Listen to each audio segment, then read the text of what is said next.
Good evening and welcome. I am Amarachi Ubani. Tonight,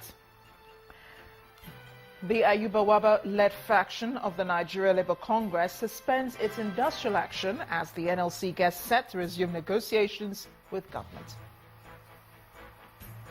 Federal High Court orders former Finance Minister Ngozi Okonjo-Iweala and the federal government to account for about 30 trillion naira reportedly missing from the nation's coffers. Suspected militants attack Egypt's crude oil pipeline in Bayelsa State. And Afghan authorities confirm the death of Taliban leader Mullah Akhtar Mansour.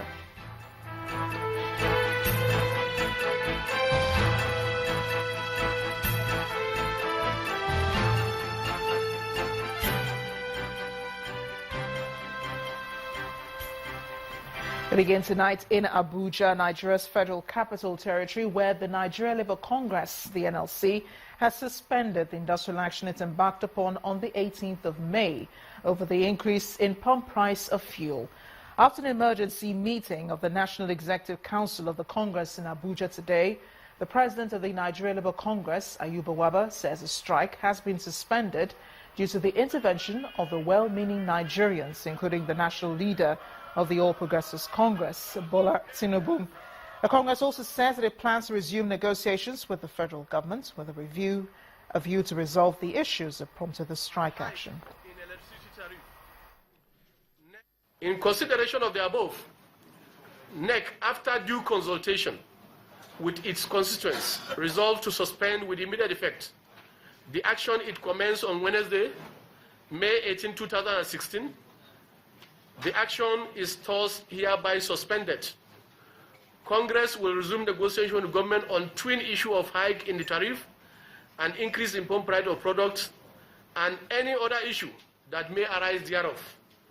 It similarly remains committed to genuine dialogue within the framework of international established and recognized principle of representation. The Congress will continue to resist wrong legislation, policy and program, and will always act in the best interest of Nigerians, as it remains the only pan-Nigerian organization not affected by any other interests.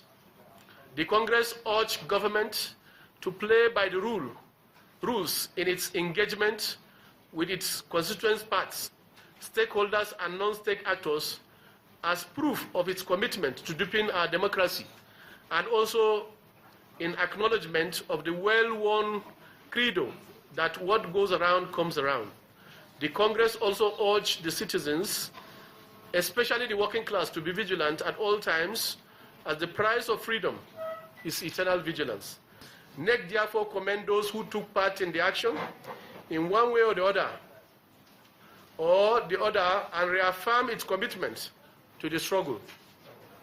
The action, it reiterates, was taken in the best interest of the poor and the working class, and in drawing government's attention to the dangers of relying on importation of petroleum products as a sustainable strategy for making available petroleum products. It expressed the belief that in the days ahead, time will prove its position right. Congress singled out for commendation its state councils, affiliates, and other patriotic Nigerians who at very short notice picked up the gauntlet for this struggle. Congress commend the leadership of the National Assembly and, in particular, the All Progressive Congress leadership led by Senator Ahmed Bola Tinubu. In a related development, the senior pastor of the Latter Rain Assembly has called for enactment of a downstream sector bill that will pave way for complete deregulation of the sector. Pastor Bakare called on Nigerians and civil society groups to engage in policy dialogue with agencies and organs of the federal government. In addition, he called on government to strengthen its channels of communication to ensure Nigerians understand details of the recent price modulation.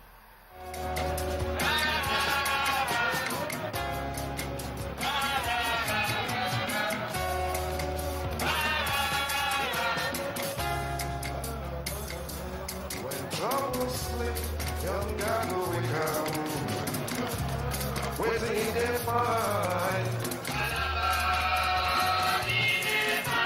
2012, under similar circumstances, similar situation, same country, same people, this large space you see behind me was occupied by protesters who were protesting against the removal of subsidy from petrol. 2016, the still is different. The space is empty. The place is calm. But one of the conveners of Save Nigeria Group and a supporter of that action in 2012, Pastor Tunde Bakare, is today saying that the hiking price to 145 naira may be a different situation. The reason why you're not seeing protesters here at this open space.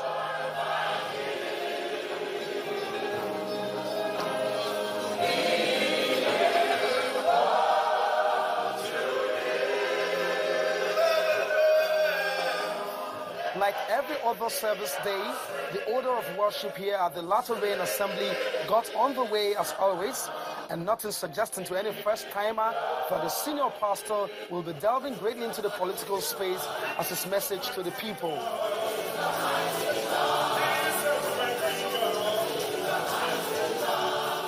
So when he got on the podium, he quickly sets the tone on what turns out to be his response to the comments and agitations over the hiking price of petrol. I was away in the United Kingdom upon the invitation of President Muhammadu Buhari to be part of the delegation to the much publicized anti-corruption summit. When the announcement was made back here in Nigeria that the price of premium motor spirits, PMS, was significantly increased to 145 naira per liter from the previous price of 86 naira 50 kobo per liter. But the big question is, why is he and some other groups not protesting against the recent hike in price? That the current situation differs significantly from the corruption-ridden 2012 subsidy crisis, which we rose against in 2012. We have not changed our earlier conviction in spite of the changing government. We have only acknowledged that the new government has persistently demonstrated its anti-corruption stance while seeking policy solutions to the economic crisis, though there have been gaps in policy management. Though he acknowledges that the pain of the increase is excruciating, he does, however, have some advice for the government. Whereas the buzzword and the subsidy debate is subsidy removal, we are advocating subsidy replacement. In this regard, the government must communicate clearly and transparently to Nigerians on the current petrol price policy as to whether or not the latest move is merely a hike in price or an actual deregulation. Let go! All right! Pastor Bakare and others who have a different stance from their 2012 position may have the reasons for their new approach. What is, however, very clear is that nothing will be more popular than having to put in place palliatives that will quickly soothe the pain from the burden of more expenditure than income can equalize. Olu Phillips, Channels Television News. Meanwhile, the former national chairman of Labour Party, Mr. Dan Wanyawu, has described as insensitive the decision of the federal government to raise the price of petrol. Speaking on our program, Politics Sunday, Mr. Wanyawu explained that adequate social infrastructure must be put in place before the downstream of the nation's oil sector can be totally deregulated. Not the right time. The timing is wrong, the decision is wrong, and President Muhammadu Buhari must show that all the people of Nigeria, particularly the downtrodden people of Nigeria that he voted him into power, benefit from his government. And one of the areas that they must benefit from is the reversal of this pump price of petroleum. This is the only thing left for Nigerian people that he benefits from government. Nothing else. It is this fuel, they use it for kada, they use it for keke napep, they use it for other things, generators, small generators.